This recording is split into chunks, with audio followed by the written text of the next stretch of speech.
దేశంలో BJP number 1, ఆంధ్రప్రదేశ్లో కూటమిలో మాత్రం ఆ పార్టీ నెంబర్ 3. టీడీపీ జనసేన తర్వాతే ఆ పార్టీని జనం పట్టించుకుంటారు. ఆ రెండు పార్టీలను దాటుకొని బీజేపీ వెళ్లలేదని జనం భావిస్తూ ఉంటారు. దందాల విషయంలోనూ టీడీపీ జనసేన ఫుల్లుగా వసూళ్లు చేసుకుంటే బీజేపీకి పావలా బేడో పడేస్తారు. ఏపీలో పార్టీ నడిపేందుకు బీజేపీ అధిష్టానం 4 రాళ్లు విసిరేస్తోంది. పార్టీ రథచక్రాలను కదిలిస్తూ ఉండండి, తర్వాత చూసుకుందామని రాష్ట్ర శాఖకు అప్పుడప్పుడు సందేశాలు పంపిస్తూ ఉంటుంది.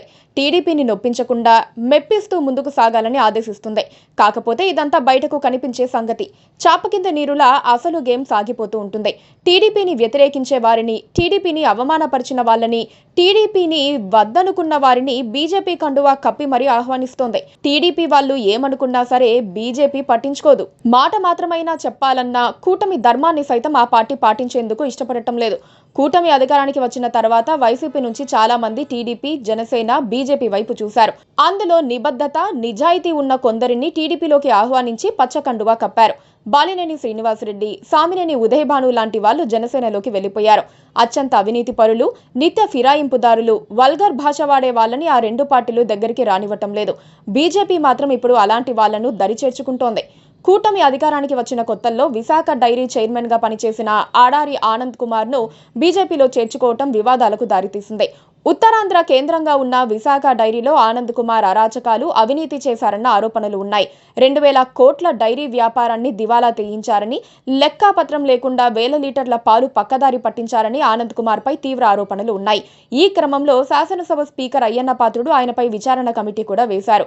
దాంతో ఆనంద్ కుమార్ టీడీపీలో చేరేందుకు విశ్వ ప్రయత్నం చేశారు. ఆయన అవినీతి తెలియటంతో తెలుగు తమ్ముళ్లు గట్టిగా అడ్డు తగిలి ఆయన్ను దగ్గరికి రానివ్వలేదు. వెంటనే రూటు మార్చిన ఆనంద్ కుమార్ బీజేపీ ఢిల్లీ పెద్దలను పట్టుకున్నారు.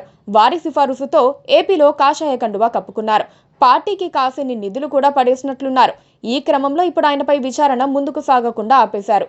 అధికార కూటమిలో చేరితే కలిగే ప్రయోజనం తెలిసిన ఆనంద్ కుమార్ తెలివిగా వ్యవహరించారనుకోవాలి. కట్ చేసి చూస్తే మాజీ ఎమ్మెల్సీ పోతుల సునీత కూడా ఇప్పుడు కమలం పార్టీ తీర్థం పుచ్చుకొని పునీతురాలైపోయారు. పరిటాల రవి హత్య కేసులో నిందితుడు పోతుల సురేష్ భార్యే సునీత. పరారీలో ఉన్న సురేష్ ను గుజరాత్ లో పట్టుకొచ్చి జైల్లో పెట్టారు. తర్వాత ఆయన బెయిల్ పొందారు.